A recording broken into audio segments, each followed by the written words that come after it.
Andrea Bocelli's story is nothing short of a miracle. Born in the rolling hills of Tuscany, he entered the world with a profound challenge. His vision was almost completely gone from birth. However, despite his blindness, Bocelli found a way to experience the world through sound, an ability that would ultimately define his life. He grew up in a simple farmhouse near Pisa, surrounded by his loving family and the tranquil sounds of the countryside. From a young age, he developed a deep connection to music, a connection that would carry him from darkness into the brightest of spotlights. His childhood was filled with moments of joy and challenge, but it was his mother's unwavering belief in his potential that guided him through the toughest times. A fragile beginning. From the very beginning, Andrea's life was filled with obstacles. During his mother's pregnancy, she suffered from a severe case of appendicitis, and doctors advised her to terminate the pregnancy to save her life. Yet, Andrea's mother, Eddie, made the brave decision to keep her child, a choice that would shape the course of Andrea's life. Born with congenital glaucoma, Andrea's world was initially seen only in shadows. His mother's loving care and his father's quiet strength surrounded him, nurturing his resilience. Despite the challenges he faced, Andrea's family never treated him with pity. They taught him to develop his talents and encouraged him to explore the world through music, seeing it as his way to bridge the gap between light and darkness. Discovering music as a lifeline. At the age of 6, Andrea began taking piano lessons. Music became not just a skill, but a lifeline for him. His parents encouraged him to learn multiple instruments: piano, flute, trumpet, and drums, giving him the tools to understand the world in his own way. Andrea's natural musicality was evident from an early age. He didn't just play music, he felt it, hearing the notes in his mind and translating them into beautiful melodies.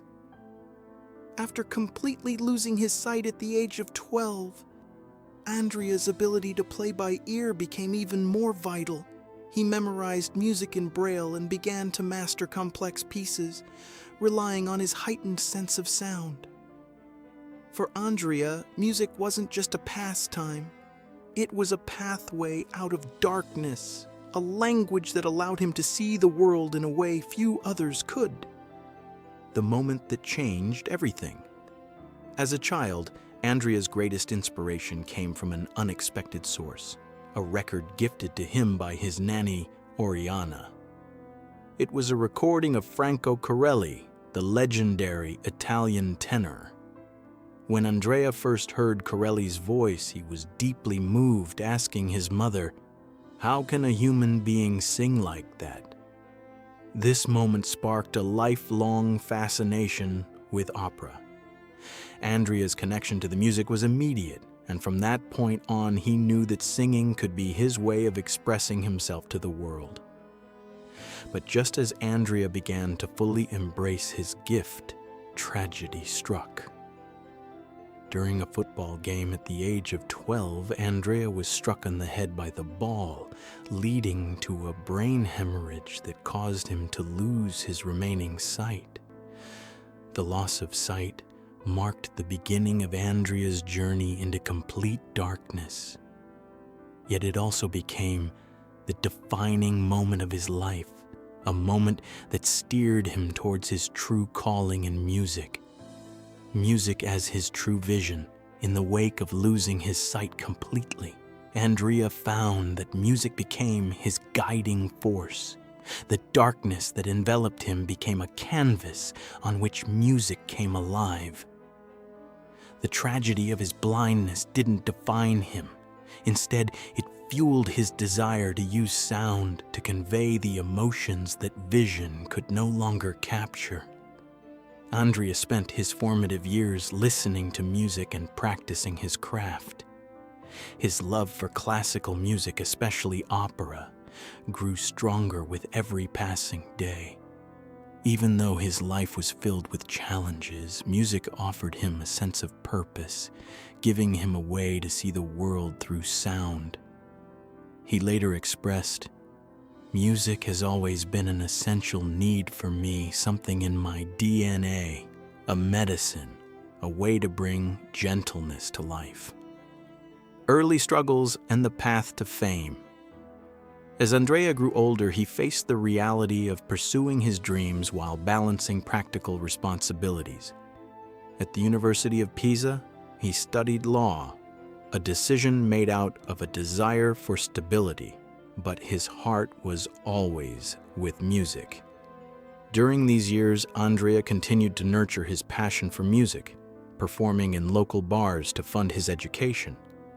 He would sit at the piano surrounded by the noise of the bar, and despite the distractions, he would sing with all his heart. His powerful voice and raw emotion often silenced the room, captivating the few who took notice. These bar performances became his practice ground, where he honed the unique voice that would later captivate millions around the world. A breakthrough moment. Andrea's life took a dramatic turn in 1992 when fate intervened. Italian rock singer Zucchero Fornaciari was searching for a tenor to record a demo of Miserere, a piece he intended to send to Luciano Pavarotti. When Andrea was invited to audition, his life as a musician took off. After hearing Andrea's voice, Pavarotti was so impressed that he declared, "Why do you need me when you already have this man?" This was the turning point that propelled Andrea Bocelli from an unknown law student to an international star. His performance on Zucchero's European tour introduced his voice to tens of thousands of people, and it wasn't long before Andrea's name was being mentioned alongside the greatest voices in the world.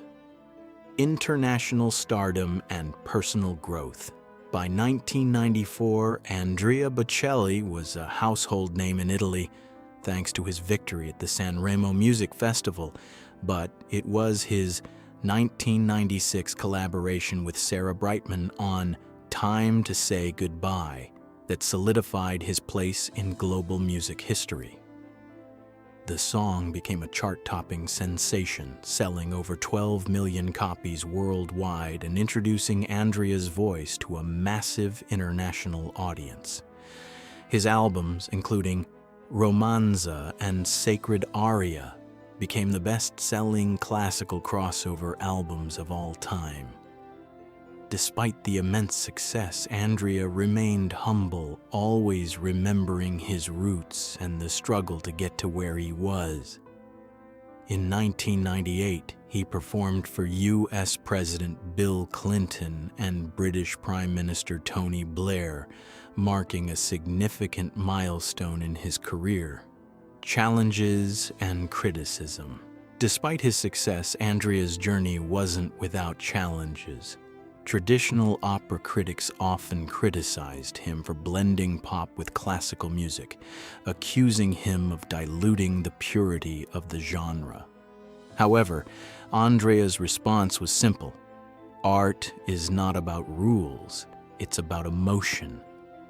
This approach to music focused on connecting with the heart rather than adhering to conventions became the hallmark of his career.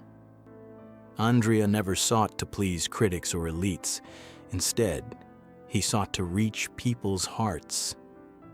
His willingness to blend genres made opera more accessible to the masses and inspired many artists who followed in his footsteps. The power of faith and humility. As Andrea's fame grew, he never lost sight of the values that shaped his journey. He remained grounded and humble, always remembering the Tuscan farmhouse where he grew up. Andrea's ability to perform despite his blindness became a symbol of his resilience and faith. He often said that he didn't need to see his audience to feel their presence, whether performing in a grand opera house or an open stadium. He memorized the stage by feeling the echoes of his own footsteps and the direction of the wind. His deep faith in his craft and in the power of music to heal and connect people was evident in every performance. Family life and challenges. While Andrea's professional life flourished, his personal life was marked by both love and challenges. In 1992, he married Enrica cenzatti, a woman who had supported him throughout his early struggles. Together, they had 2 sons, Amos and Matteo, both of whom would later go on to pursue careers in music and sound engineering. However, the demands of Andrea's growing fame began to strain their relationship. As he toured the world, Enrica remained at home, raising their children and keeping the home fires burning. Eventually, the distance between them grew, and in 2002, they divorced amicably. Despite their separation, Andrea and Enrica continued to share custody of their children and maintained a respectful relationship. A new chapter, love and legacy. In 2014, Andrea remarried, this time to Veronica Berti. Their marriage symbolized a new beginning for Andrea, one marked by a deeper understanding of love and partnership. Despite the ups and downs of his personal life, Andrea remained dedicated to his music and his family. He continued to perform at the highest levels, earning accolades and spreading the message of hope through his voice. Through it all, he has remained true to his roots, humble, determined, and focused on bringing light into the lives of others, just as he did when he first began playing music in the small bars of Pisa. His journey from the darkness of blindness to the global stage serves as a powerful reminder that music is not just a form of expression. It is a light that can guide us through even the darkest of times.